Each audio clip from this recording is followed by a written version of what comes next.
Síndrome do pânico, burnout, ansiedade generalizada podem ser apenas apresentações com nomes diferentes do mesmo protagonista escondido, que na verdade não é nenhum deles. Quando você se autodeclara ansioso, ansiosa, a pessoa está automaticamente se condenando a uma condição psiquiátrica sem cura, de difícil controle pela ótica da psique humana. Então, cuidado com os rótulos que você coloca em si mesmo para não se complicar. Se a gente trocar a lente e usar a lente da neurobiologia, a gente pode encontrar uma forma mais simples de controle e quem sabe até de resolução no médio a longo prazo. Nesse vídeo eu vou te explicar como o ponto de vista pode fazer toda a diferença, qual a eficácia dos tratamentos disponíveis e te mostrar que existem formas eficientes com validação científica para trabalhar esse tema com mais precisão e segurança. Comigo, Dr. Lucas Oquinarras, aqui no Medicina Certa, onde você aprende promoção de saúde sem enrolação.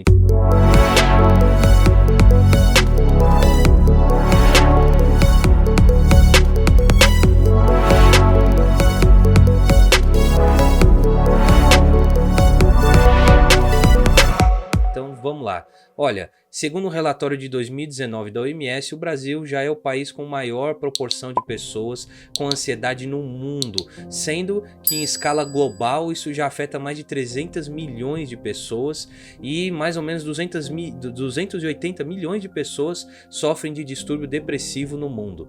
Gente, esses dados são de antes da pandemia. A situação não é favorável para a humanidade e todos merecem ter uma vida mais feliz, e esse estado de funcionamento mental ansioso não permite que a vida seja aproveitada. Nesse vídeo eu vou propor um comparativo resumindo para você entender claramente quais são as causas e quais são os caminhos de resolução conhecidos. Então vamos lá, um breve roteiro. Eu vou passar brevemente aqui pelas causas, os tratamentos disponíveis, o treinamento disponível e vou dar aqui alguma opinião. Então, quais são as opções de tratamentos comuns e quais a sua eficiência? E aqui o treinamento é onde você vai encontrar algo que talvez você não tenha ouvido falar e a minha opinião, o que eu acho que é mais eficiente e duradouro. Então vamos lá. Em primeiro lugar, causa.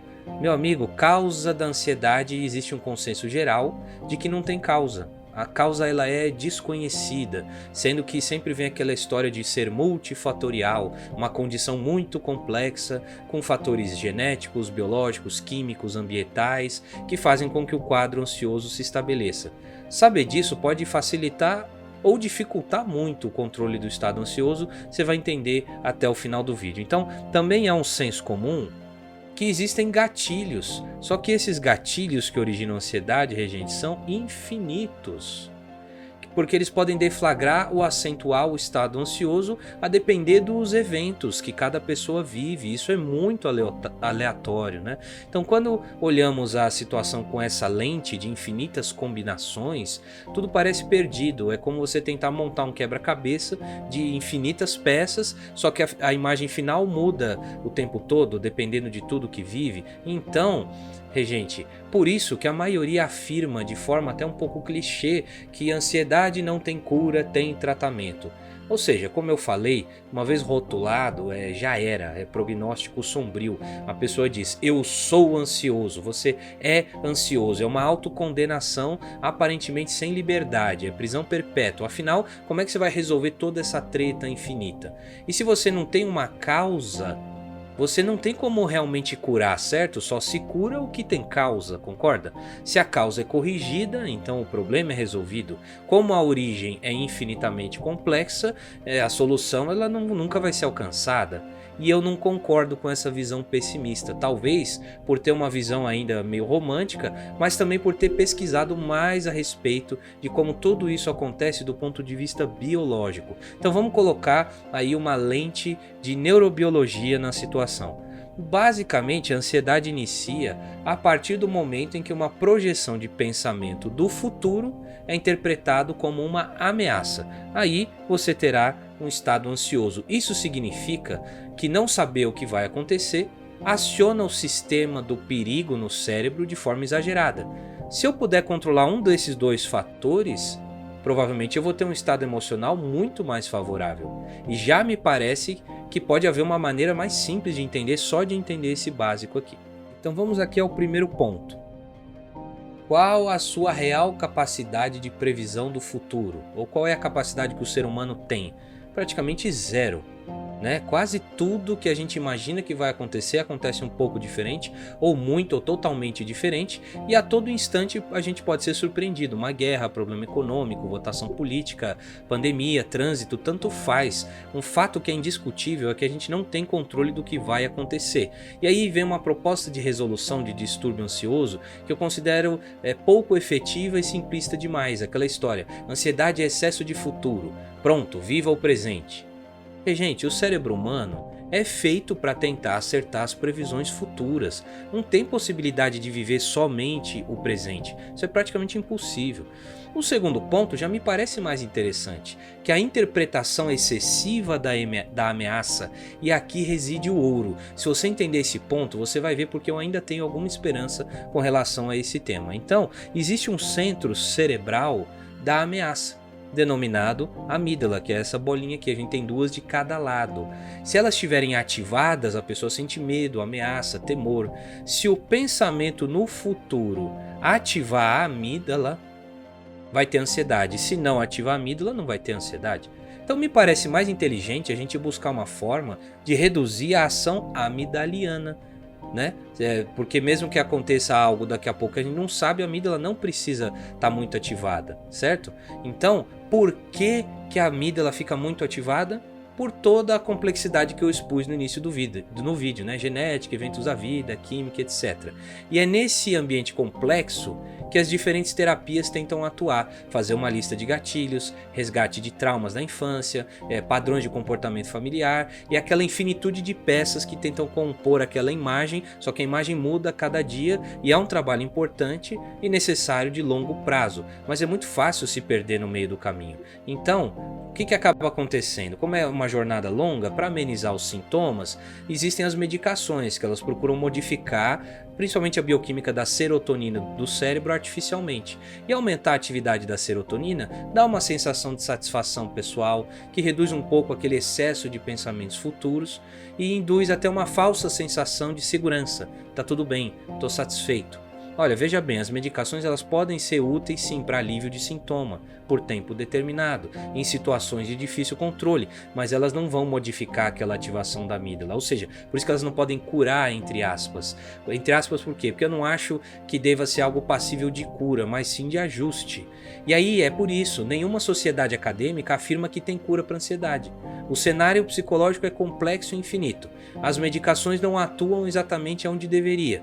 E aí, o que normalmente acontece é que os seres humanos aí vão se tornando cada vez mais dependentes de drogas potentes aí que dopam esse sistema cheio de efeitos colaterais e que depois de um tempo acabam perdendo eficácia. E até aqui, nós temos as diferentes terapias que podem acertar ou errar no longo prazo. Se acertar, pode ser que seja fácil tirar a medicação. Se errar, não vai ter como. Mas agora é que vem o ouro. Gente, todo esse cenário pode ser quebrado caso a pessoa mude o padrão de funcionamento da amígdala. O grande objetivo de uma pessoa que deseja realmente transformar o estado ansioso exagerado deve ser inibir o excesso de atividade desse centro gerador de ameaça. E é exatamente o que eu venho observando em dezenas de pessoas que já entenderam qual é o jogo. Porque se não há cura, pode haver treinamento. Só que os treinamentos raramente são apresentados como opção. Tem a terapia e o remédio e a pessoa às vezes não tem uma outra opção, ela não recebe, ela não sabe. Então, sendo bem direto ao ponto, treina o córtex pré-frontal. É isso.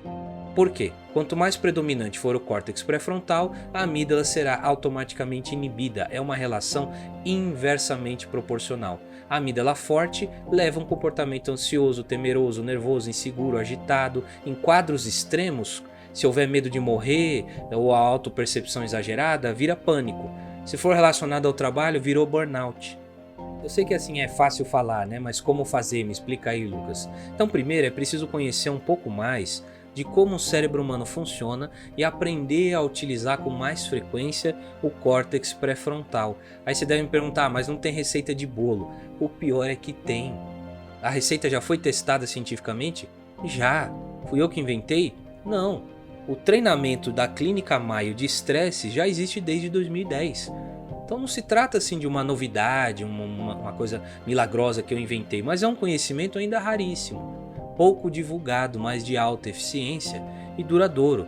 Eu entrei em contato com esse treinamento durante a vasta pesquisa que eu realizei para desenhar o treinamento da neuroelasticidade, que é o método que ensina como controlar estresse em tempo real para viver uma vida livre dos danos físicos do estresse e ter mais controle emocional com os recursos biológicos que estão enraizados no ser humano. Então, aqui eu vou te dar um breve comparativo entre as modalidades terapêuticas conhecidas para transtornos ansiosos. Então, segundo duas meta-análises, né, de 2014 e 2015 e também de ensaios clínicos, ou seja, tudo isso aqui é com estudo em humanos, tá certo? O que a gente encontra aqui? A gente encontra as drogas, então os inibidores de recaptação de serotonina, benzodiazepínicos, terapia cognitivo-comportamental, mais medicações, né? Aí também aqui atua na serotonina, os tricíclicos. Então você vê, todos esses aqui envolvem remédios. E você vê que a curva está mais para lá, quer dizer, os remédios aliviam realmente mais os sintomas do que simplesmente relaxamento, do que só terapia cognitivo-comportamental, do que placebo, obviamente, né? Do que terapia cognitivo-comportamental em grupo, do que terapia psicodinâmica, do que outros tipos de terapia, do que terapia placebo, é lógico. Então quer dizer, a gente observa claramente aqui que as medicações elas têm uma potência maior em alívio de sintoma. É óbvio, o treinamento da Clínica Mayo, onde entra aqui nessa curva, assim, ó, só para você ter uma ideia, esse treinamento ele foi desenvolvido por mais de 30 anos e ele se mostrou mais ou menos aqui na área da curva, tá? Ele se mostrou mais eficiente do que as técnicas convencionais e o mais interessante é que ele tem uma proposta permanente de longo prazo. Ele demora 4 semanas para ser aplicado por inteiro, mas muitos alunos da neuroelasticidade eles já relatam esse resultado muito antes disso. Então, o mais legal é que ele tem um efeito acumulativo no longo prazo, já que o treinamento ele tem o potencial de promover uma dessensibilização mais permanente da amígdala, controlando o estado ansioso por mais de um ano, como demonstrou um ensaio clínico de 2019. Então, se a gente somar os diferentes efeitos combinados, a chance de sucesso e de não depender de remédio se torna muito maior. E dentro da neuroelasticidade você encontra a base científica sólida e prática para o controle rápido de estresse. Então, dá uma olhada no depoimento que essa aluna me mandou. Então olha lá, tenho 24 anos e lido com a depressão há 5 anos. Olha lá, desde os 19. Comecei a ter síndrome do pânico e muitos ataques de ansiedade durante a minha vida. Busquei ajuda com terapeutas e psiquiatras, que é aquela linha que eu estava mostrando da meta-análise. Comecei a tomar sertralina, frontal, quetiapina. Esses medicamentos e a terapia amenizaram a situação, mas eu me via presa a eles, como é o caso de muitas pessoas, e achava que nunca iria me livrar disso tudo. Por quê? Porque não necessariamente a terapia estava dessensibilizando a amígdala dela. Tá entendendo? E o remédio estava segurando a onda, mas ela estava se vendo presa. Porém, um amigo me indicou o Dr. Lucas Narras e ele me ensinou sobre o treinamento da neuroelasticidade e me ajudou a entender o que realmente acontecia no meu cérebro, que eu tô te explicando um resumo aqui nesse vídeo. Já, ó, ela dizendo, já aplico a metodologia há 11 meses, então quer dizer, um treinamento contínuo. E nesse tempo já me livrei de 2 medicações. E eu estou iniciando o desmame da terceira. Ela dizendo, sou da área de administração, então tenho 0 conhecimento científico, mas a melhor coisa que encontrei foi entender como funciona o meu cérebro e como treinar ele para não sofrer tudo aquilo que eu passei. A vida hoje tem seus altos e baixos, como é de todos nós, mas eu tenho mais controle das minhas emoções, cada vez mais. Entender o que acontece com o seu cérebro é o primeiro.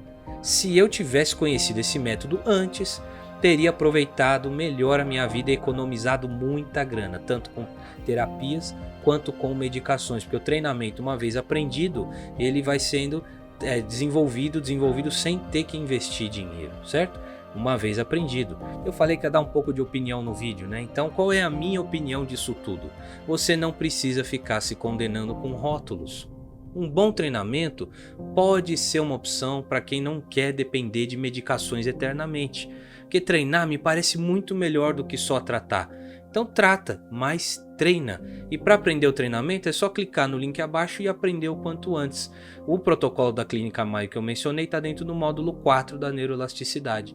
Conhecimento é o único caminho. Que a força esteja com você.